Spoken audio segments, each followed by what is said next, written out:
Well, this is something unexpected. I think we should expect the unexpected these next 4 years with Trump in office. But apparently, he is forcing Netanyahu to come to an agreement, a hostage agreement between Israel and Hamas. And he apparently strong armed. Now, this is surprising because as he was campaigning and shortly after he won the election, he was saying things about Hamas better release the hostages or all hell's going to break loose. In fact, watch this. Aren't back. I don't want to hurt your negotiation. If they're not back by the time I get into office, all hell will break out in the Middle East. And it will not be good for Hamas, and it will not be good, frankly, for anyone. All hell will break out. I don't have to say anymore, but that's what it is. Yeah, so all hell was going to break loose. All of us were thinking, great, it's just Biden 2.0. Miriam Adelson was able to buy him for $100 million, and now Israel just basically owns the country and they could do whatever they want. Well, hopefully not a Biden 2.0. Hey, Couch Crew, welcome back. Let's kick back, relax, and dive deep into this raw breaking news and the unfiltered truth. We're dissecting the wild twist in the Middle East narrative. Trump, who once warned that all hell would break loose, is now pressuring Netanyahu into a hostage deal with Hamas. But where's the bombshell? Trump shared this video of Jeffrey Sachs exposing Netanyahu's role in pushing the US into endless wars. So what's really going on here? Whose side is Trump playing for? Let's find out and break it down together. But then we saw some strange developments before we get into the actual hostage agreement that it seems to be coming down the pipeline right now. Shortly after Trump starts talking strongman like this, Palestinians better watch out is what it sounds like. He then shares on his Truth Social this video clip of Jeffrey Sachs, and he retweets this or retruths it, I guess is what they say. But watch this video he shared. For the war in Syria, and you may actually hear from grown-up reporters who are lying through their teeth or ignorant beyond imagining that, oh, the war in Syria, yes, Russia intervened in Syria. Well, do you know that that Obama tasked the CIA to overthrow the Syrian government starting 4 years before Russia intervened? What kind of nonsense is that? And how many times did the New York Times report on Operation Timber Sycamore, which was the presidential order to the CIA to overthrow Bashar al-Assad? 3 times in 10 years. This is not democracy. This is a game. And it's a game of narrative. Why did the U.S. invade Iraq in 2003? Well, first of all, it was completely phony pretenses. It wasn't, oh, we were so wrong, they didn't have weapons of mass destruction. They actually did focus groups in the fall of 2002 to find out what would sell that war to the American people. Abe Shulsky, if you want to know the name of the PR genius. They did focus groups on the war. They wanted the war all the time. They had to figure out how to sell the war to the American people, how to scare the shit out of the American people. It was a phony war. Where did that war come from? You know what? It's quite surprising. That war came from Netanyahu, actually. You know that? It's weird. And the way it is that Netanyahu had from 1995 onward the theory that the only way we're going to get rid of Hamas and Hezbollah is by toppling the governments that support them. That's Iraq, Syria, and Iran. And the guy's nothing if not obsessive. And he's still trying to get us to fight Iran this day, this week. He's a deep, dark son of a bitch, sorry to tell you, because he's gotten us into endless wars, and because of the power of all of this in the U.S. politics, he's gotten his way. But that war was totally phony. So what is this democracy versus dictatorship? Come on, these are not even sensible terms. Wow. Wow. Trump shared that on his Truth Social. He shared that. So look, I guess you could spend $100 million on the Trump presidency, but it's not going to change his perception of Netanyahu and Israel and what they've been doing.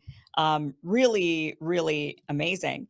Then we get this report coming in the pipeline that, and this started coming out yesterday, that Stephen Witkoff, who is the Middle East envoy, Trump's picked for the Middle East envoy. He's a Jewish businessman, a Jewish real estate investor and developer. He doesn't have the background of diplomacy that one might normally have. And he apparently is known for speaking unusually aggressively. Well, apparently, this is according to Haaretz, says last Friday evening, Stephen Witkoff, U.S. President-elect Donald Trump's Middle East envoy, called from Qatar to tell Prime Minister Benjamin Netanyahu's aides that he would be coming to Israel the following afternoon. The aides politely explained that was in the middle of the Sabbath, but the prime minister would gladly meet him Saturday night.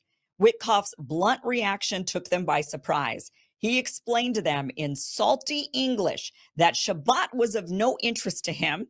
His message was loud and clear. Thus, in an unusual departure from official practice, the prime minister showed up at his office for an official meeting with Witkoff, who then returned to Qatar to seal the deal. So Witkoff is in Qatar, then he's in Israel trying to get a negotiation going for the hostages to be released, for there to be a hostage agreement. Trump said all hell will break loose if the hostages aren't returned by the time I take office. That means 1 week from now, the hostages, there needs to be some movement on this.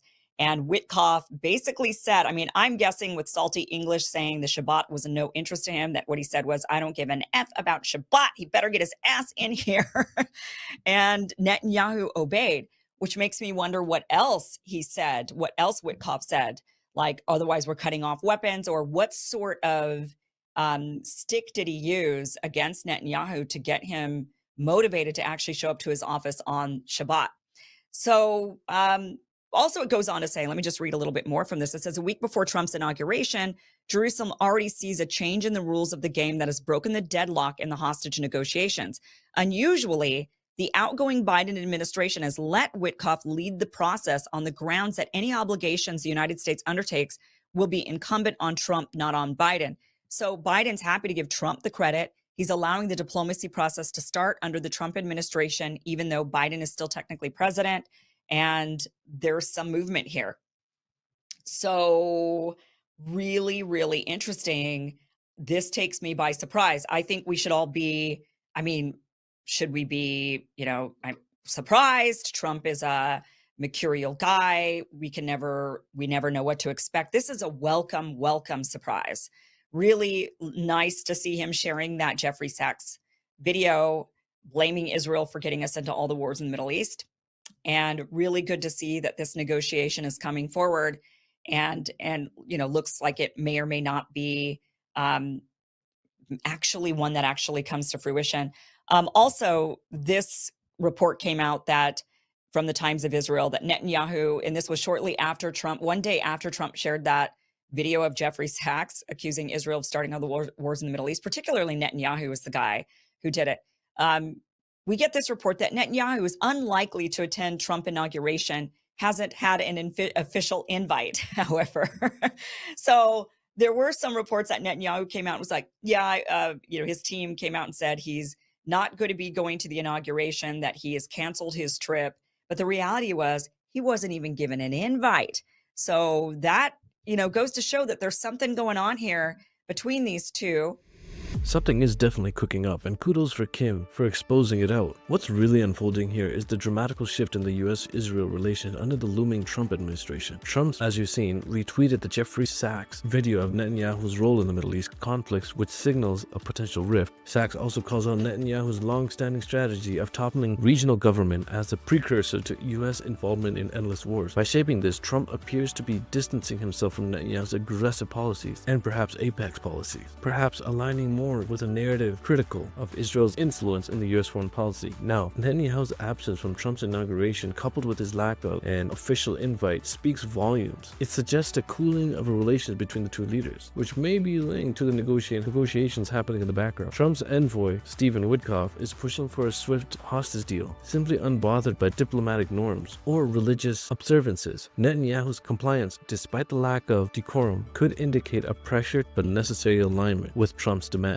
Now, since the ceasefire announcement, Netanyahu has been bombing Gaza relentlessly, killing on average 70 civilians since then. So will Netanyahu fall in line with Trump's ceasefire deal? With Trump's firm stance and the urgency of the situation, Netanyahu might have a little choice but to comply. Thanks for tuning in at Zees Political Couch as we unravel these high-stake moves. The question remains though, will Netanyahu fully back Trump's plan, or will he walk out of it? Or is this just another political chess move? Stay tuned, stay critical, and join the conversation below. Until next time, keep questioning the narrative.